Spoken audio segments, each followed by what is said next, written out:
বাংলাদেশ জাতীয়তাবাদী দলের দিনাজপুরের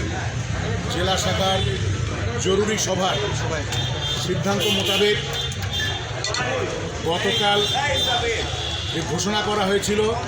দিনাজপুর জেলা বিএনপির বিপ্লবী সাধারণ সম্পাদক জনাব বখতিয়ার আহমেদ কোচি এবং আমাদের এই 3 আসনের দায়িত্বে নিয়োজিত বাংলাদেশ জাতীয়তাবাদী দল জাতীয় স্থায়ী কমিটির অন্যতম সদস্য জনাব AZM জাহিদ হোসেনের উপস্থিতিতে আগামী আসন্ন নির্বাচনকে সামনে রেখে দিনাজপুর 3 আসনের দেশনেত্রী বেগম খালেদা জিয়ার যে প্রার্থিতা ঘোষণা করা হয়েছে, প্রার্থী হিসাবে আজকে গতকালের সভার সিদ্ধান্ত মোতাবেক দিনাজপুরে দেশনেত্রী বেগম খালেদা জিয়ার পিতামাতা, তার বড় বোন এবং কবরে শায়িত বিএনপির যে অতীতের নেতাকর্মী যারা ইন্তেকাল করেছেন সবার জন্য দোয়া খায়ের করে আজকে আনুষ্ঠানিকভাবে আমরা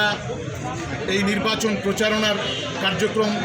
দিনাজপুর জেলা বিএনপির সভাপতি জনাব মোফাজ্জল হোসেন দুলাল, সাধারণ সম্পাদক জনাব বখতিয়ার আহমেদ কোচির নেতৃত্বে সকল অঙ্গ সহযোগী সংগঠন, দিনাজপুর পৌর বিএনপি, দিনাজপুর সদর উপজেলা বিএনপি সহ সকল নেতৃবৃন্দের সমন্বয়ে আজকে আনুষ্ঠানিকভাবে এই প্রচারকর্ম শুরু করা হলো, এই লিফলেট বিতরণ। এবং আগামীতে গতকালকে সবার সিদ্ধান্ত মোতাবেক জেলা বিএনপির যে কমিটি আছে সেই নেতৃত্বে জেলা বিএনপির প্রেসিডেন্ট এবং সেক্রেটারির নেতৃত্বে, সাধারণ সম্পাদকের নেতৃত্বে যে সমস্ত সিদ্ধান্ত গৃহীত হবে দিনাজপুর 3 আসন সহ দিনাজপুর 6টি আসনে দিনাজপুর জেলা বিএনপির সকল অঙ্গ সহযোগী সংগঠনের নেতৃবৃন্দ নিশ্চয়ই আমরা আশাবাদী এবং প্রত্যাশা করি নিষ্ঠার সাথে দৃঢ় প্রত্যয়ী হয়ে সকল কার্যক্রম অংশগ্রহণ করে বাস্তবায়ন করবেন এবং সকল প্রার্থীকে বিপুল পরিমাণ ভোটে জয়যুক্ত করবেন। অতীতের দেশনেত্রী বেগম খালেদা জিয়ার কোনো আসনে হেরে যাওয়ার যেরকম নিদর্শন নেই, তেমনি এই বাংলাদেশের সর্বোচ্চ ভোটে ব্যবধানে দিনাজপুর 3 আসন উপহার দিব আমাদের সকলের প্রচেষ্টায়। এটি থাকে আমাদের। ধন্যবাদ।